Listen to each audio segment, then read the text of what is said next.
Hi, I am Joey Chicago from Devour the Day. And I'm Blake Allison, also from Devour the Day. Thank you. Thank you.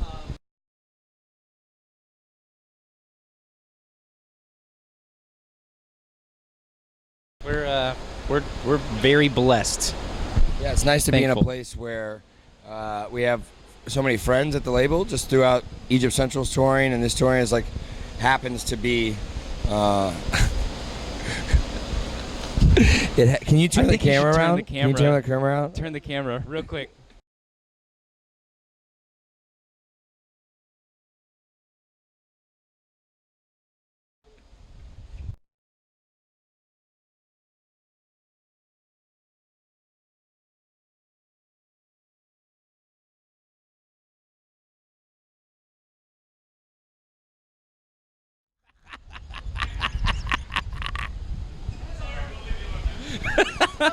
No, great.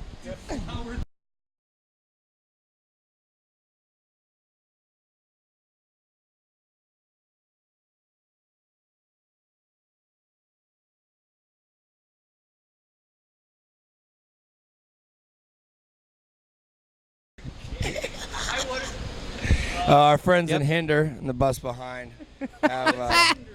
Oh yeah, they old friends. Old. Yes, that's good. Yes. I hope that makes the interview.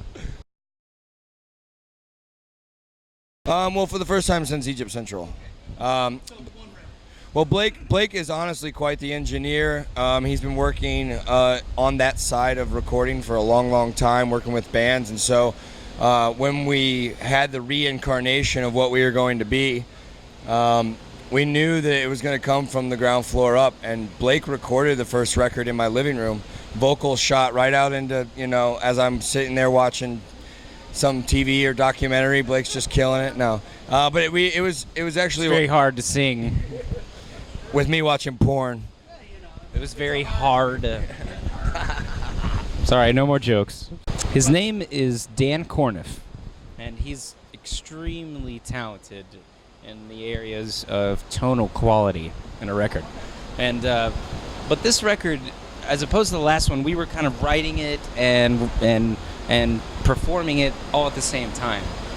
This record, as far instrumentally, we worked everything out before we hit record on anything. So, we had the songs laid out as we would want them as a band. And I wouldn't say it's better or worse than the previous record. I would just say that it has a different feel, and this record definitely has the feel of a band rather than a studio engineered record. And personally, my favorite records of all time, Rage Against the Machine, Smashing Pumpkins, like the way that feels when a record is just 4 or 5 guys in a band that are just hashing stuff out, trying to be creative, and that's all over this record. So it has a very natural feel to it. It's a very organic thing, and lyrically, the record it goes further than our last one did, and I think that this record's going to be exciting for the listener to see the progression of Joey and I as creative people as well.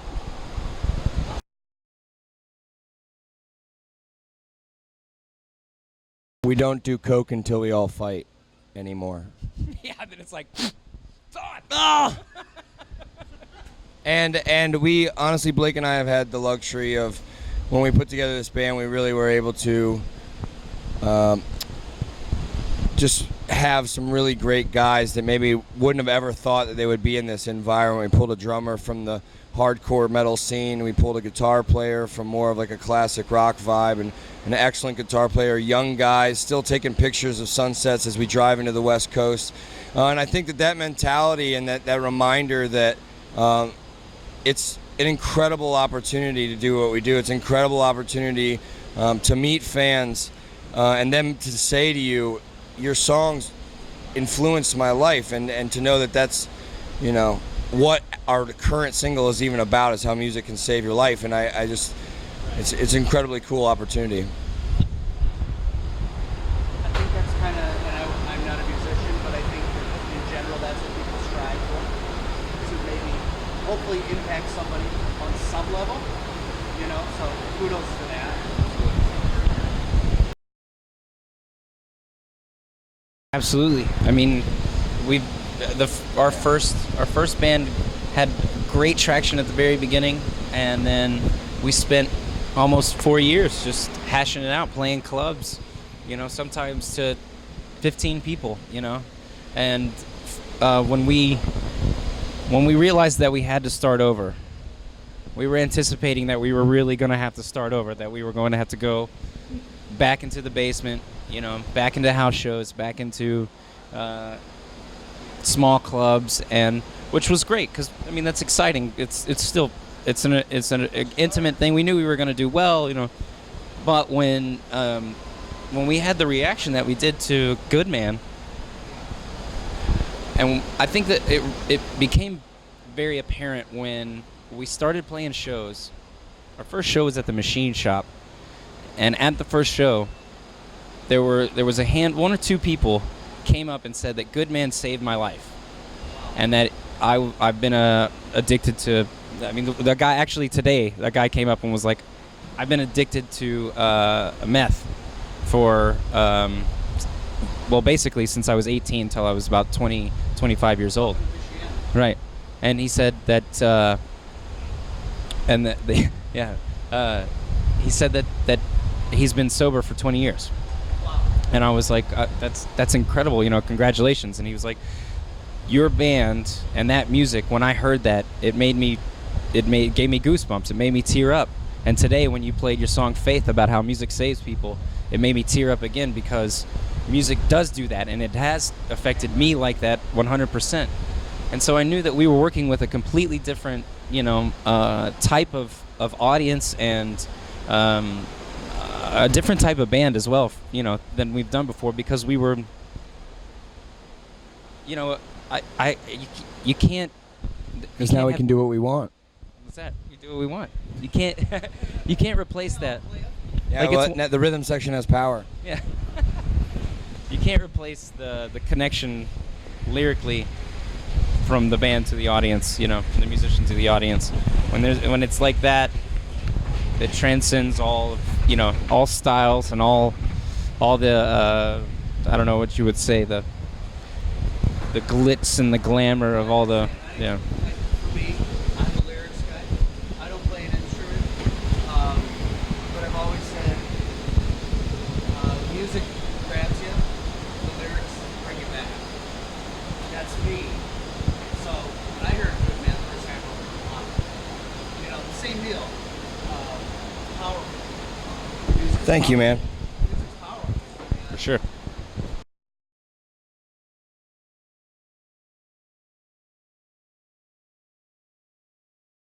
But it's all energy. I think if you saw today, we love the energy that the crowd gives us, and we feel like, I think Blake said it best on stage today. You guys have worked your asses off all week to come to see us.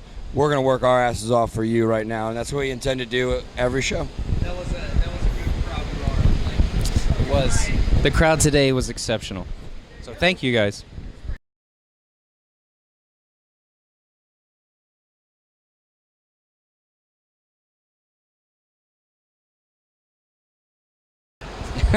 Well, actually, we didn't rent it. They gave us a budget to make a record and to promote the record and for marketing and for equipment. And I really appreciate the fact that they did give us money for all those things. But I think it's better that we invested in a long-term investment like an 82 Lambo. It was like out of Wolf of Wall Street. Why not? Yeah. It's white. It doesn't run. But it was a good buy. Yeah. Long-term investment. 10 years from now, Razor and Tie is going to be like, good job, choice, guys. Yeah, we're gonna rely on our fans to do the marketing and promotion, and I guess we'll just tour around pulling the Lambo behind the. I know, the hardest pretty part. Gangster. The hardest part is going to be picking out which color of Lambo we're going to buy with the money that we made. Brand new Lambo. Plural.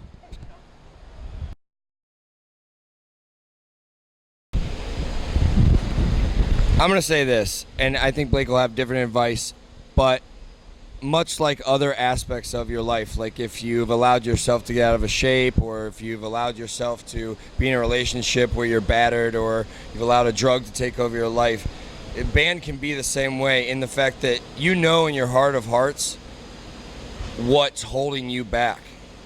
And you have to shed that immediately. Shed it, get rid of it. If you have a dream, and a dream is really what it's about, it's not about money, it's not about fame, it's about, I want to play music every day of my life, somehow somebody help me figure that out.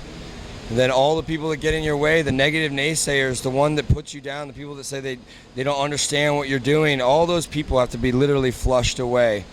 And I think that the clarity comes from having the courage to get rid of those people in your life is what really opens up the future. For not only music business, but in life in general, in my opinion. Now, that could be some East Coast bullshit to somebody, but I think, yeah. I completely agree. Because, I mean, that's what we've had to do since the beginning.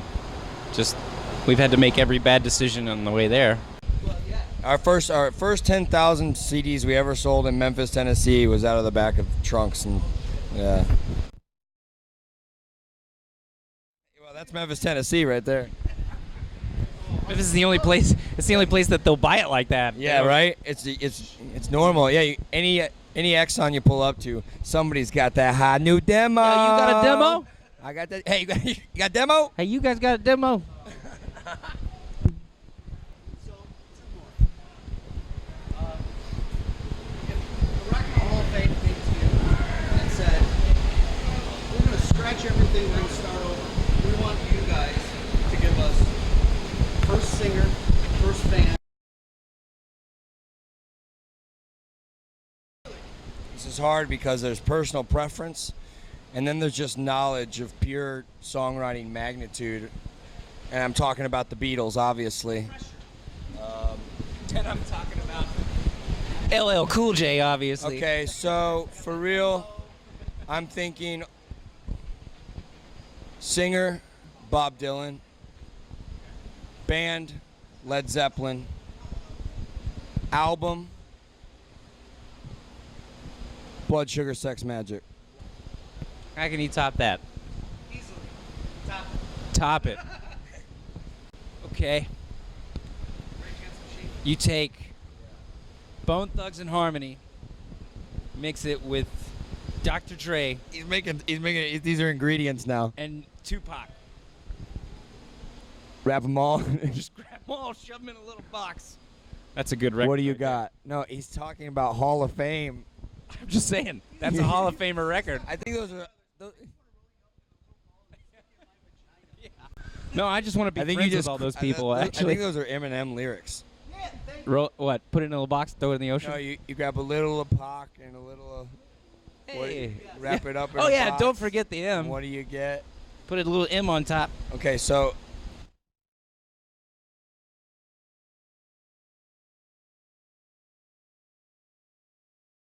It's the real deal. It's green, red, with sprinkle and white, and you smoke it. That's what his problem is. Yeah.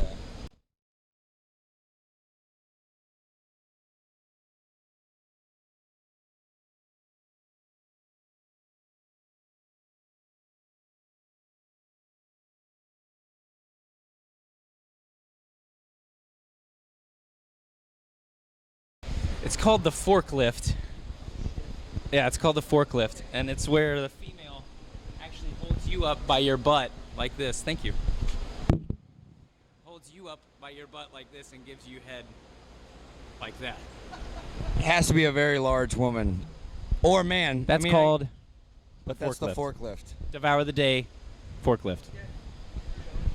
What would my sexual position be? We would be the chili dog.